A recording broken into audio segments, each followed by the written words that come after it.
हरियाणा विधानसभा चुनाव में मिली हार के बाद कांग्रेस में समीक्षा का दौर जारी है।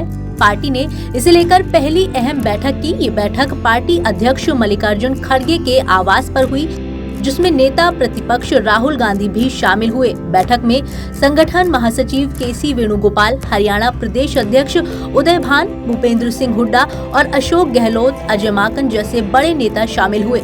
बैठक से जुड़ी बड़ी जानकारी भी सामने आई। सूत्रों के मुताबिक बैठक के दौरान राहुल गांधी ने कहा कि चुनाव में नेताओं ने निजी हित को ऊपर रखा। राहुल गांधी ने कहा कि पूरे चुनाव में पार्टी का हित दूसरे नंबर पर रहा और नेताओं का हित हावी रहा। सूत्रों ने बताया कि चुनाव परिणामों की जांच के लिए एक फैक्ट फाइंडिंग कमेटी बनाई जाएगी, जिसकी घोषणा जल्द ही की जाएगी। बैठक खत्म होने के बाद अजय माकन ने कहा कि नतीजे चौंकाने वाले और अप्रत्याशित हैं। उन्होंने कहा, आज हमने बैठक की और हरियाणा में हार के कारणों पर विचार किया।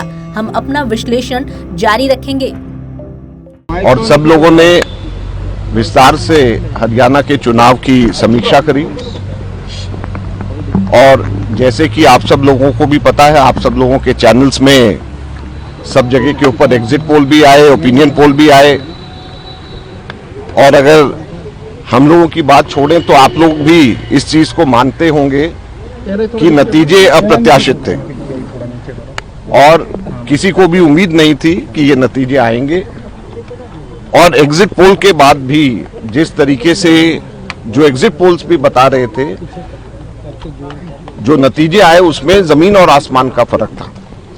तो हम लोगों ने उसकी चर्चा करी, अलग अलग कारण क्या हो सकते हैं इसके ऊपर चर्चा करी और इसके ऊपर हम लोग आगे और कार्रवाई करेंगे, जिसके बारे में वेणुगोपाल जी बाद में आपको विस्तार से क्या आपको लगता है कि गुटबाजी जो हुड्डा कैंप और शैलजा के बीच में रही, वो एक बड़ा कारण रहा? देखिए, बहुत सारी बातें हैं, बहुत सारे कारण हैं और ये कारण चुनाव आयोग से लेकर के आपस में मतभेद से लेकर के बहुत सारी चीजें हैं और सबके ऊपर हम लोगों ने भी चर्चा करी है और आगे भी चर्चा करेंगे, क्योंकि जो इतनी बड़ा उलटफेर जो सब लोगों का अंदेशा था, जो एग्जिट पोल्स कह रहे थे, जो सर्वेज, बड़े से बड़े सर्वेयर्स हिंदुस्तान के, कोई छोटे नहीं, मतलब बड़े से बड़े सर्वेयर्स जो कह रहे थे, सभी के सभी एक साथ गलत साबित हो जाए तो उस चीज का की जानकारी कोई आधा एक घंटे के अंदर मीटिंग से नहीं होती। उसके आज हम लोगों ने तय किया है कि आगे क्या हम करेंगे,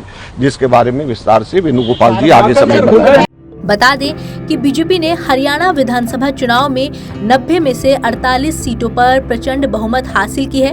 वहीं 10 साल से सत्ता में रही बीजेपी के खिलाफ सत्ता विरोधी लहर का फायदा उठाने में नाकाम रही कांग्रेस 37 सीटें ही जीत पाई। इसके अलावा इनेलो ने 2 सीटें जीती थी। साथ ही निर्दलीय उम्मीदवारों ने भी जीत हासिल की है।